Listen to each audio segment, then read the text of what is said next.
안녕하세요. 오늘 저희가 함께 살펴볼 자료는 최근 유네스코 세계유산위원회에서 있었던 군함도 관련 표결, 그리고 그 배경에 대한 이야기인데요. 네, 맞습니다. 이 사건의 핵심을 좀 파악하고 이게 왜 중요한지, 또 한일 관계에 대해서는 뭘 보여주는지 그런 걸 좀 깊이 들여다보는 게 오늘 저희 목표입니다.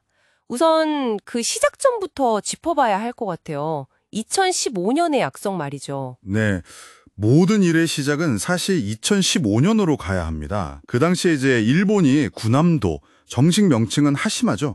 이 섬을 세계유산으로 등재하려고 했어요. 근데 그때 한국의 동의를 얻는 조건으로 이 군함도 현지에다가 조선인 강제동원 같은 그런 전쟁 범죄 역사를 알리는 전시를 하겠다. 이렇게 약속을 했었습니다. 그러니까 그 약속이 있었기 때문에 당시 우리 정부도 등재에 동의를 해줬던 거군요. 그렇죠.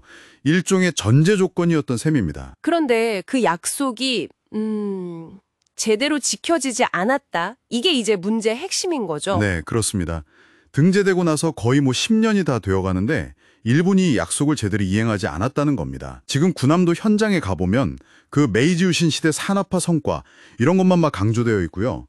말씀하신 강제동원 관련 내용은 사실상 찾아보기가 어렵습니다. 물론 일본 측은 멀리 떨어진 박물관에 관련 전시가 있다 이렇게 얘기는 하는데요.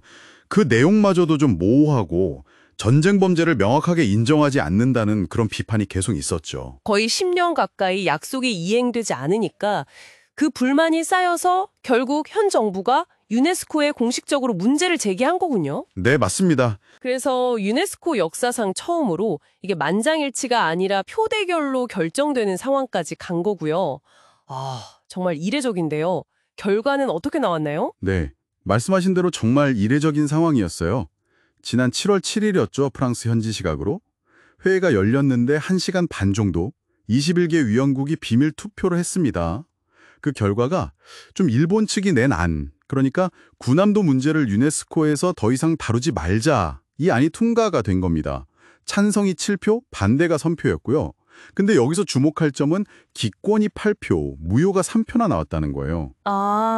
반대가 3표인데 기권이랑 무효가 합쳐서 11표나 된다는 건 네, 훨씬 많죠. 이게 좀 국제사회가 이 문제에 직접적으로 뭔가 나서기를 좀 꺼린다는 그런 신호로도 읽힐 수 있겠네요.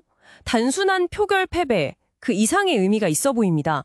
기사에서는 현 정부의 대응을 이전 정부와 비교하면서 실용 외교 노선이다 이렇게 평가하던데요. 네, 맞습니다. 기사는 이제 현 정부가 과거사 문제는 좀 분명히 하면서도 경제나 안보 같은 미래지향적인 협력은 또 별개로 추구하는 그런 실용 외교 기조를 따른다고 분석을 해요. 이번 문제 제기도 그런 맥락에서 일본의 약속 이행을 촉구하려 한 시도였다고 보는 거죠. 근데 결과적으로는 일본의 로비 활동이나 외교적 노력이 더 효과를 봤다고 분석하는 시각도 있습니다. 경제협력 카드 같은 걸 썼을 수도 있고요. 그렇군요. 외교부도 표결 결과에는 유감을 표하면서도 앞으로 계속 약속 이행을 요구하고 또 상호 신뢰하에 협력하겠다는 입장을 밝혔습니다. 참 이 하나의 표결이 그 안에 얽혀있는 역사 문제라든지 현재 진행 중인 외교 전략 같은 걸 동시에 보여주는 것 같습니다. 네, 바로 그 지점이 중요한 것 같습니다. 이게 단순히 외교적인 패배, 한 건 이렇게 볼 게 아니고요.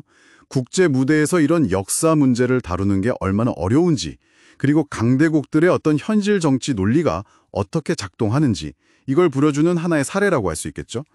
그래서 기사에서도 이재명 정부의 문제제기 시도 자체는 의미가 있었다 이렇게 보면서도요. 앞으로 일본이 역사 문제뿐만 아니라 독도나 군사, 경제 이런 다른 분야에서도 비슷한 행동을 반복할 수 있으니 좀 원칙적인 대응이 필요하다 이렇게 주문하고 있습니다. 한번 깊이 고민해 볼 필요가 있겠습니다.